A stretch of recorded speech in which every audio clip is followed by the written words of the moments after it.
So you talked about iconic leaders, and before we wrap up, I'd love to have you touch on yourself as a leader, as an example, to demonstrate some of these qualities. Tell us what makes you a leader, a change maker, and an influencer, someone that we should listen to and constantly be looking toward for direction and better understanding. Use yourself in the context of sort of exemplifying some of these principles, I guess both on the light and the dark, and then in the tribal leader.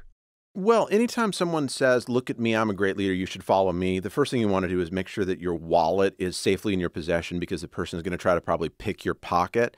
So all I would say is, for a reason that I will never understand, the people I most admire and respect as leaders have invested a lot of time in me.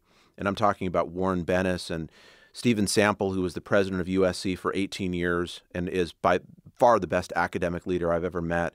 I do a lot of work with Fortune 500 CEOs. I do a lot of work with entrepreneurs that are growing their companies in many cases by 70, 80% a year and have for decades. And you kind of run those numbers and those companies become huge very, very quickly.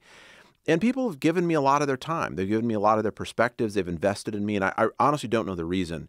But so what I offer to people is really a distillation of that wisdom. And what I'm hearing from them is very inconsistent with what I'm hearing and reading in a lot of books. I think leadership is something that draws the best of who you are. And it's also something that draws your humanity. If you don't get upset about something, then you're missing part of the equation. And if all you do is get angry, but you never get aspirational, you're missing part of the equation. And if you can look out 30 years in the future, but you can't manage today, you're not going to be successful.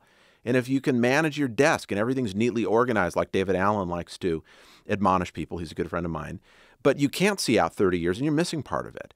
So the problem with leadership is you have to be good at all that stuff. And if there's one thing you don't get right, that will be your undoing. Sears did not see Walmart coming. They knew how to run great department stores. They just didn't see this upstart from Arkansas for what he was. So if there's one thing you leave out of the picture, that will be your undoing. So I like to tell people who want to get started on leadership, first thing you should do is pop a Tylenol, because you're going to get a raging headache thinking about all of this stuff, thinking about yourself, everyone around you, the people in your tribe, those 4 factors I mentioned: strategy, structure, culture, and systems. You've got to think about every last piece of that. And just at the point where you feel like your head is going to explode, that's when you need to step out and make a bold, decisive plan. And that's when people follow you.